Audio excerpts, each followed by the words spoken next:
여러분 안녕하십니까? 광주 MBC 뉴스투데이입니다. 먼저 오늘의 주요 뉴스입니다. 광주 상무지구 중심가가 고층 건물 숲으로 변모하고 있는 가운데 광주에서는 처음으로 아파텔이라는 새로운 형태의 주거 공간이 들어설 전망입니다. 대형 점포의 입장을 대폭 제한하는 광주 서구회 조례 개정안이 부결되면서 지역 경제계 구성원들의 희비가 엇갈렸습니다. 전라남도 체육회가 운영하고 있는 스포츠 과학센터가 선수와 지도자에게 큰 도움을 주고 있습니다. 마늘과 양파 가격이 크게 오른 가운데 올해 생산량이 작년과 비교해 30% 안팎 줄어든 것으로 나타났습니다. 광주 상무지구가 도심의 중심축으로 자리매김한 이후 신축 건물들이 높이 경쟁에 들어갔습니다.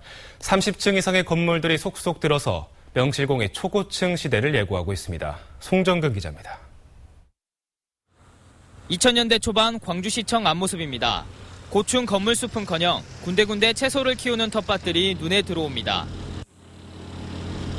10여 년이 지난 지금은 사정이 완전히 달라졌습니다. 시청 앞 평화공원을 따라 줄지어 늘어서 있는 고층 건물들. 일대 땅값이 3.3제곱미터당 8,900만 원까지 치솟으면서 자연스레 나타난 현상입니다. 행정, 그다음에 주거, 이렇게 모든 쇼핑의 중심지다 보니까 땅값이 굉장히 높습니다. 그렇기 때문에 어떤 용도 쪽으로 봤을 때 고도 제한이 하는 한 가장 높게 지을 수밖에 없는 상황인 것 같습니다. 최근에는 광주의 한 건설사가 37층짜리 초고층 건물 착공에 들어갔습니다.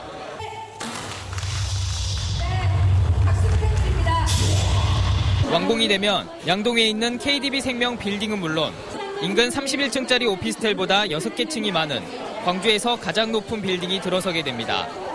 이 건물은 또 광주에서는 처음으로 이른바 아파텔을 시도하고 나섰습니다. 아파텔이란 아파트와 오피스텔의 합성어로 좋은 교통 여건과 쾌적한 주거 공간을 동시에 좇는 새로운 개념의 주거 공간을 뜻합니다. 기존의 오피스텔이라는 것은 주로 사무용과 업무용으로 사용되었는데요. 지금 현재 아파텔은 주거 중심의 목적입니다. 상무지구를 비롯한 교통요지마다 건물을 신축할 수 있는 터가 점점 줄면서 광주에서도 초고층 빌딩 경쟁은 지속될 것으로 전망됩니다. MBC 뉴스 송정근입니다. 광주 신세계가 추진 중인 특급 호텔 사업에 제동을 걸 수 있는 조례가 경론 끝에 어제 서구의회에서 가까스로 부결됐습니다. 신세계 측은 한숨을 돌렸고 중소상인들이 격하게 반발했습니다. 김철원 기자입니다. 부결됐음을 선포합니다. 광주 서구 대규모 점포 등록 등에 관한 조례안이 부결됐습니다. 표결에 붙인 결과 찬성 6, 반대 6, 기권 1명으로 나타났습니다. 조례가 통과되기 위해서는 13명 서구 의원 중 7명이 찬성해야 하는데 과반을 넘기지 못한 것입니다. 조례가 부결되자 찬성 측 의원들은 반대 측 의원들의 꼼수 때문에 부결됐다며 거칠게 항의했습니다. 이게 무슨 뜻입니까? 나가겠습니다. 일단은 이걸 어떻게 했어요? 조례가 부결된 것과 관련해 특급 호텔 사업을 추진 중인 광주 신세계는 일단 한숨을 돌린 표정입니다. 하지만 조례 통과를 강력하게 바랐던 중소상인들은 서구 의원들이 주민과 상인들을 배신했다며 거센 반발을 예고했습니다.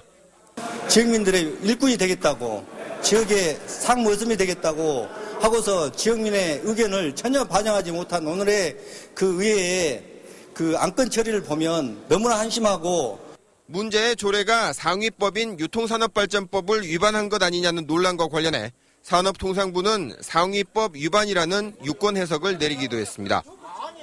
광주시는 이례적으로 본회의가 열리기 전날 밤 늦게 이 보도자료를 내면서 행정기관으로서 지켜야 할 형평성을 잃은 것 아니냐는 논란도 일고 있습니다. MBC 뉴스 김철원입니다. 광주공원 안에서 친일 인사들의 비석이 잇따라 발견될 것과 관련해 광복회 광주 전남지부는 성명을 내고 전수조사와 철거를 촉구했습니다. 광복회는 친일 인명 사전에 오른 윤웅열의 비석에 이어 을사오적 이근택의 형인 이근호의 선정비가 발견됐는데도 광주시는 비석 자체가 유물이라는 이유로 방치하고 있다고 비판했습니다.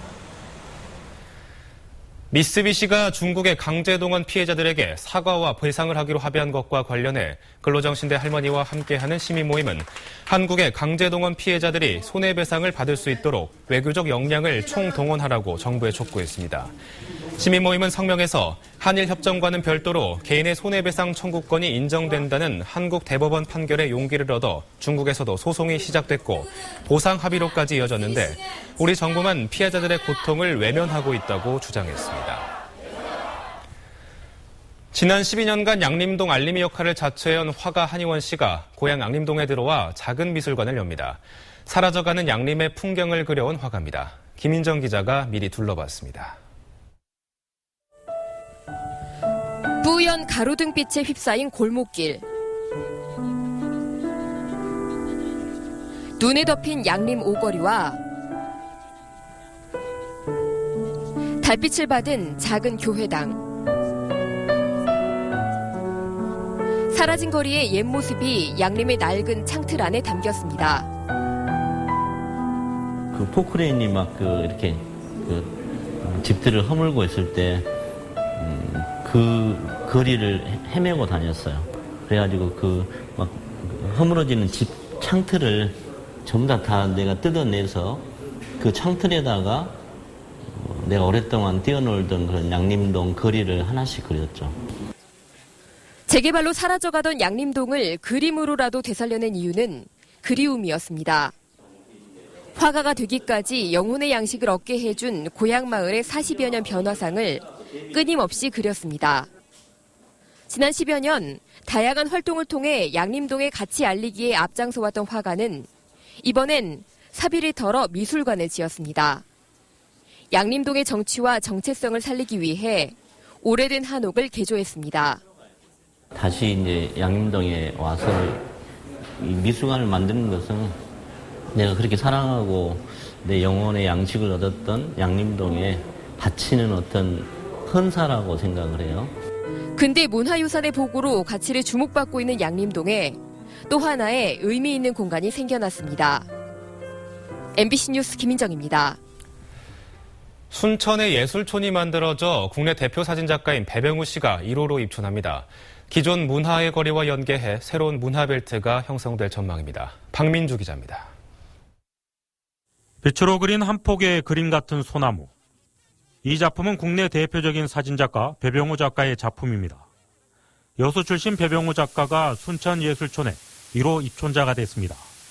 문학적이나 미술 또 음악 그런 사람들이 순천에 와서 이렇게 복합적인 그런 공간들을 제가 생각하고 있어요. 순천시는 배병우 작가를 시작으로 원도심 영동 10여 곳의 가옥을 매입해 예술촌을 조성합니다. 도심 속 빈집을 유명 작가와 지역 작가들의 창작 공간으로 활용하고 관광객도 유도합니다.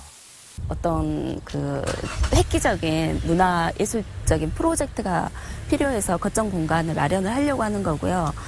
순천예술촌은 인근에 조성된 문화의 거리와도 연계해 운영됩니다. 50여 곳의 상가와 크고 작은 공방, 갤러리가 들어섰지만 활성화가 미흡한 문화의 거리를 창작의 중심 공간으로 만들 수 있기 때문입니다. 좋으신 작가 선생님들이 또 오시고 그리고 새로운 창작 열기를 가지고 있는 젊은 신진 작가들이 좀 들어와서 여기에서 문화 생산들을 많이 하게 된다면 훨씬 더 좋은 시너지 효과를 발휘할 수 있을 걸로 기대됩니다. 생태도시 순천의 문화예술을 접목한 시민창작예술촌. 새로운 시도가 지역 문화예술벨트로 도약할 수 있을지가 관건입니다. MBC 뉴스 박민주입니다. 전남체육회가 전북에 이어 전국 두 번째로 지난해 7월부터 스포츠과학센터를 운영해 선수와 지도자에게 큰 도움을 주고 있습니다. 과학적 스포츠의 의료 통합 서비스까지 시행하고 있습니다. 최진수 기자가 보도합니다. 순천 금당중학교 육상과 볼링 선수들이 기초와 전문 체력 검사를 받고 있습니다. 기초 체력 검사는 운동을 이제 시작한 학생들에게 어떤 종목이 맞는지 정보를 찾아줄 수 있습니다. 근관절 기능이나 운동 부하 등 정밀 검사는 전문 종목별로 필요한 운동을 처방합니다. 예를 들어 하체 앞뒤 근육량의 차이로 부상 위험을 진단할 수 있습니다. 30% 이상의 차이가 나면은 그게 앞으로 부상의 위험이 높다고 판단할 수 있습니다. 선수뿐 아니라 체육 지도자도 과학적인 데이터를 통해 선수를 체계적으로 훈련할 수 있습니다. 볼링에 관련된 훈련을 뭐가 부족한 부분을 뭐가 더 괜찮은지 그거에 대해서 훈련할 수 있어서 좋습니다.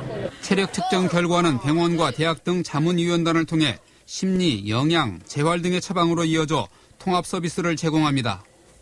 정부는 전북과 전남의 장단점을 보완해 올해 서울, 광주, 대전에 스포츠과학센터 장비와 인력을 지원하는 거점 사업을 추진합니다.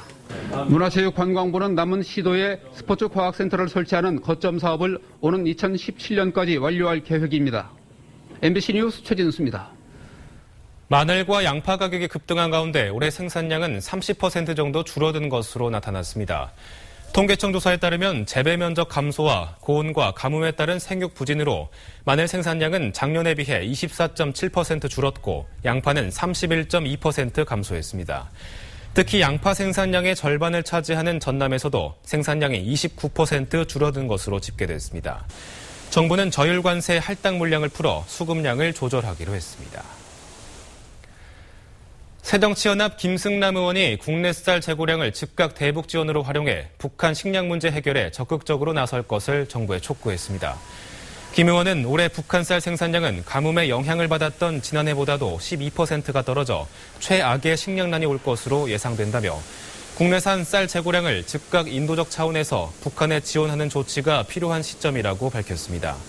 김 의원은 이명박 정부 때부터 대북 쌀 지원이 전면 중단되면서 쌀 재고량이 해마다 늘어 쌀값 하락으로까지 이어지고 있다고 강조했습니다. 농협이 할랄 인증을 받은 도축장을 전남에 건립하는 방안을 검토하고 있습니다. 농협중앙회는 하루에 소 110마리를 도축할 수 있는 규모의 소 전용 할랄 공판장을 2018년까지 전남에 짓기로 하고 최근 녹식품부에 지정 신청서를 냈습니다. 무슬림들은 이슬람 율법이 정한 방법으로 가공한 할랄 인증식품을 먹는데 그동안 국내에는 할랄 인증 도축장이 없어 전량 수입에 의존해 왔습니다. 광주 지역 시내버스가 학생 승객이 많은 노선을 중심으로 여름방학 기간에 운행을 축소합니다. 광주시는 에너지 절약과 재정 지원 부담 등을 고려해 오늘부터 다음 달 16일까지 46개 노선에서 시내버스 83대를 줄여서 운행하기로 했고 이에 따라 운행 간격이 2분에서 5분까지 늘어날 것이라고 밝혔습니다. 시내버스 감차 운행에 따른 노선별 시간표는 광주시 홈페이지에서 확인할 수 있습니다.